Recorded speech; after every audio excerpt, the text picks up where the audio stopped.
Fifaliana indray no iarahantsika amin'ity takariva-tiry ava-malala ao anatin'izao fiarahantsika manovo hoe ireo an-tongotry Kristy izao. Andehantsika hiaraka hivavaka.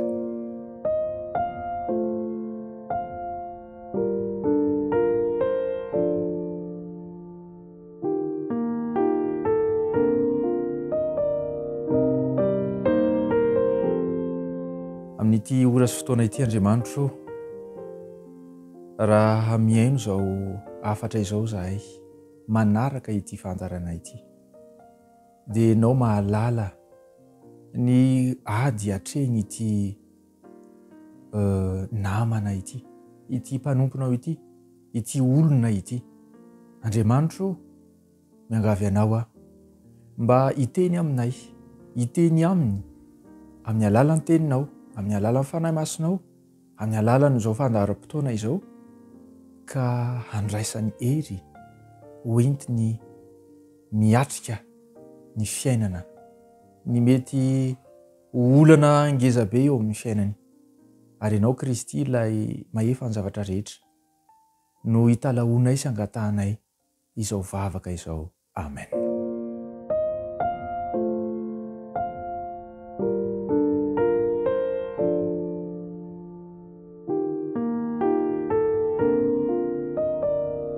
Mety miatrika olana maro samihafa isika ry havana malala.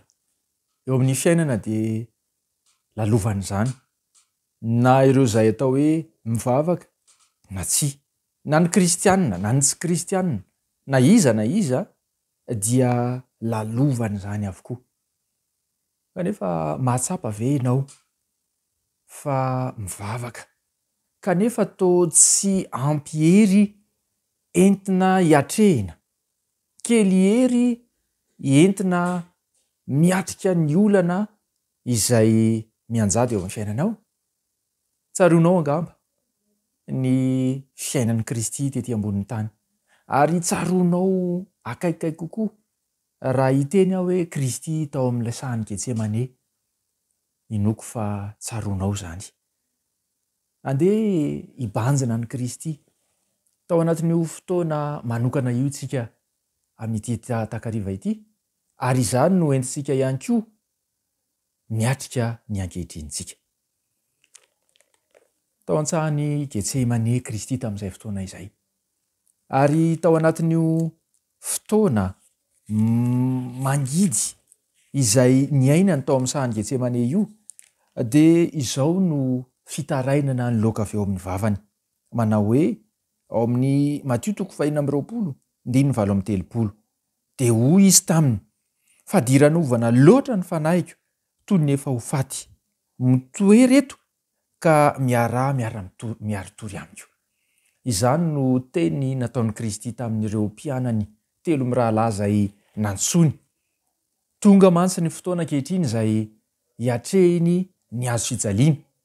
Mazava ho azy, hiatrehin'ilay fahafatesana mafy indrindra teo amin'ny hazo fijaliana. Izany fitarainana izany nataony tamin'ireo mpianany. Kanefa fantatsika ny toe-javatra izay niseho. Eny, nentin'i Kristy teo amin'ny Andriamanitra ray ny entany tamin'io takariva io. Naborany tamin'Andriamanitra ray ny vesatra rehetra tao am-pony. Eny, nangataka fanamahevanana tamin'Andriamanitra aza izy, nefa nanaiky izay nomena tsy maintsy ho zakainy. Ao amin'io Matthieu 4:20 ihany, dia izao no vakiantsika eo amin'ny 2:20. Matthieu 4:20 ka ny 2:20, amin'ny anaran'i Jesosy no makitsika ny teny manao hoe: dia nandeha fandrona izy ka nivavaka hoe, raiko, raha tsy azo esorina ity fa tsy maintsy ho sotroiko, dia aoka ny sitraponao no atao. Rehefa mivavaka isika, mo misy fotoana sarotra ny manonona izany tonom-bavaka nataon'i Kristy izany. Raha mivavaka mantsy isika dia izao manana faniriana, misy etaeta, misy fangatahana izay entitsika eo amin'Andriamanitra. Asa olona tsy fahasalamana ve no misy ankehitriny? Ny fangatahantsika dia zao ny hasalama, asitrana izany tsy fahasalamana izany eo no eo, na ho amin'ity alina ity, na ho amin'ny rampitso.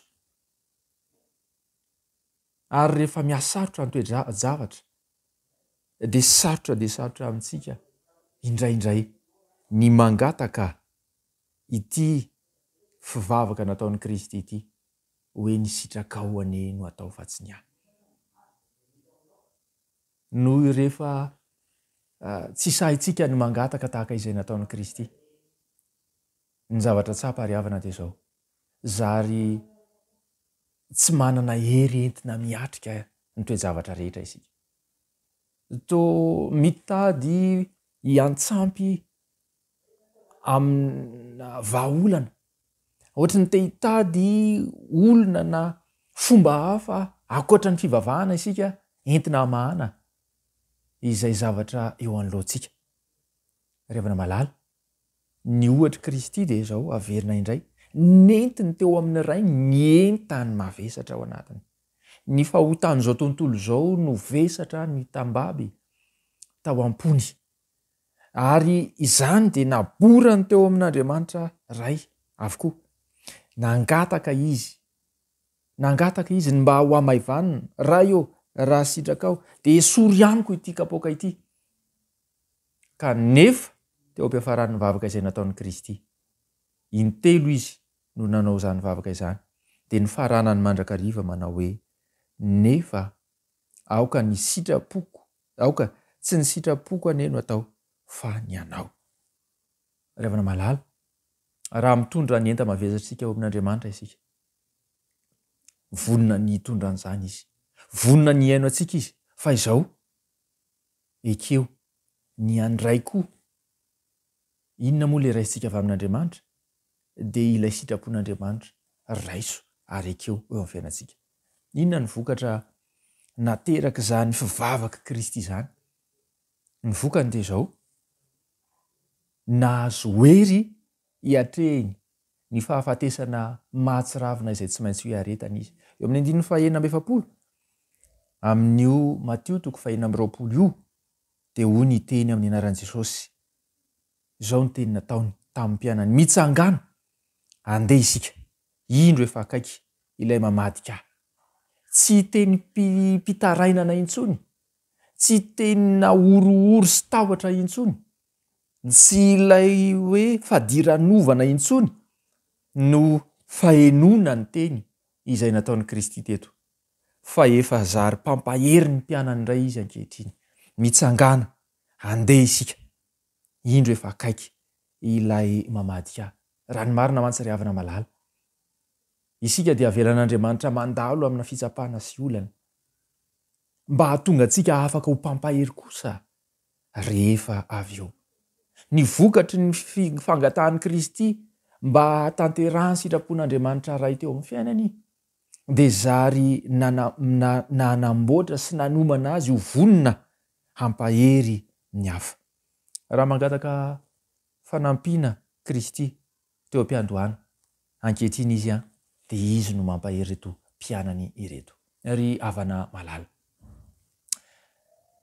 mila namana amborahana ny vesatry ny fotsika mandrakariva isika amin'ny maha olombelona antsika. Eny Kristy aza dia nila ny mpianana izy mba hamborahany, nila ny mpianana izy mba hiaraka hitondra ny vesatra tao am-pony.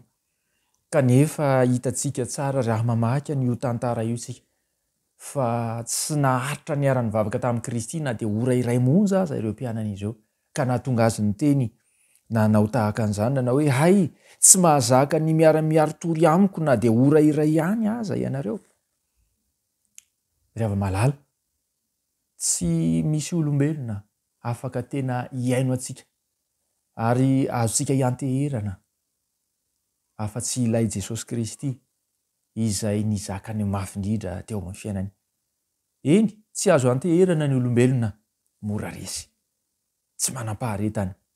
Hoy Kristy amintsika amin'ity androany ity, ao amin'ny Matio 4:20 ihany ka ny indininy fa 1:7 dia izao ny teny nataony tamin'ny mpianany rehefa hitany fa resy tory ireo mpianany ireo. Hoy izy manao hoe miareta tory sy mivavaha ianareo mba tsy hidiranareo amin'ny fakapanahy. Mety ihany ny fanahy fa ny nofo no tsy manan-kery. Eny, ny olombelona mihitsy no nofo tsy manan-kery. Na olombelona iza na iza dia tsy manan-kery samy rery. Eny, ny nofo amin'ny maha olombelona antsika dia mila izany fivavahana tahaka ny an'i Kristy izany. Ny ara-panahintsika dia mety mahazaka ihany hoe tsy maintsy hatrehiko ity. Ny saintsika dia mety ho vonona ihany miatrika ny zavatra rehetra, ny olana, ny fahasarotana, na ny aretina, na ny ady izay hatrehiny. Fa ny nofontsika io tsy manana hery. Noho izany indrindra dia miantso antsika Kristy miareta tory sy mivavaha isika. Ary ao anatin'io vavaka ataontsika io, mba hahazoantsika hery dia izao, andeha hivavaka tahaka izay nataon'i Kristy. Angatao mba ho ny sitrapon'Andriamanitra irery ihany mandrakariva no atao. Fa rehefa izany sitrapon'Andriamanitra izany no avelantsika ary ekentsika ho tanteraka eo amin'ny fiainantsika, dia io indrindra no hery ahafahantsika miatrika ny olana, ny ady, ny fahasarotana izay misy eo amin'ny fiainantsika ara-panahy. Ary ny fanirian'Andriamanitra lalina indrindra ry havana malala dia izao. Tsy hoe vahan'Andriamanitra ny olana eo amin'ny fiainantsika mba ahatonga antsika afaka hiaina ampiadanana fotsiny eo amin'ity fiainana ity, fa indrindra vahan'Andriamanitra ny olana eo amin'ny fiainantsika mba ahatonga antsika afaka ho mpampahery ny hafa kosa. Rehefa nivavaka Kristy, nitolona izy ary nanaiky ny sitrapon'Andriamanitra teo amin'ny fiainany, dia izao afaka nampahery ny hafa izy. Amin'ity hariva ity dia tiany Kristy, tian'Andriamanitra raha ho raisitsika ny sitrapony ho tanteraka eo amin'ny fiainantsika. Fa izy koa anefa dia miantso antsika mba hitondra ny adintsika rehetra eo aminy. Koa aza misalasala na matahotra ny hanaiky ary handray eny hamela izany sitrapon'Andriamanitra no atao eo amin'ny fiainantsika, dia ahita hery hoentina miatrika isika, ahita fiadanana isika ary ahita fifaliana aza na dia ho anatrehin'ny faratsiana eto amin'ity tany ity. Andehantsika hiaraka hivavaka amarana sahady izao fotoana izao.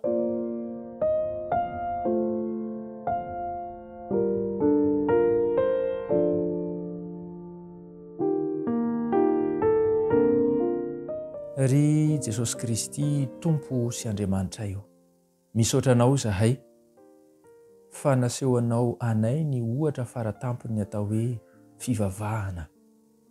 Dia tsy inona izany fa ny fanekena ny sitrapon'Andriamanitra ray ho tanteraka eo amin'ny fiainanay. Amin'ity hariva ity, manana ny olana hatrehiny manokana ity mpiaino sy mpanaraka izao fandaharana izao. Raha ny sitrapo sy ny faniriany ny maha olombelona dia efa fantatrao ary efa nentiny teo anatrehinao izany. Kanefa Andriamanitra, mety ho sarotra ny manonona ilay vavaka notonon'ny Kristy tao amin'ny sahan'ny Getsemane, manao hoe kanefa aoka tsy ny sitrapoko anie atao fa ny anao. Andriamanitra, ninona nefa vavaka ataonay amin'izao arivo izao na eo amin'ny fiainanay dia ampiarahanay amin'izany fangatahana nataon'i Kristy izany. Aoka tsy ny sitraponay Andriamanitra natao eo amin'ny fiainanay fa ny anao mandrakariva. Dia omeo anay ny herin-tsaina miaraka amin'izany mba ahazaka, afaka hiatrika ary indrindra mba hahatonga anay afaka hampahery kosa ny hafa izay mety miatrika olana mitovy na tahaka izay hatrehinay. Ambino sy arovy ity tokantrano, ity olona izay manaraka izao fandaharana izao. Ary maniry indrindra ho Tompo masino raha afaka nijoro vavolombelon'ny fahasoavanao sy ny herinao tanterahanao eo amin'izy ao arinan'izao fotoana izao no ny anaranao Jesosy. Amen.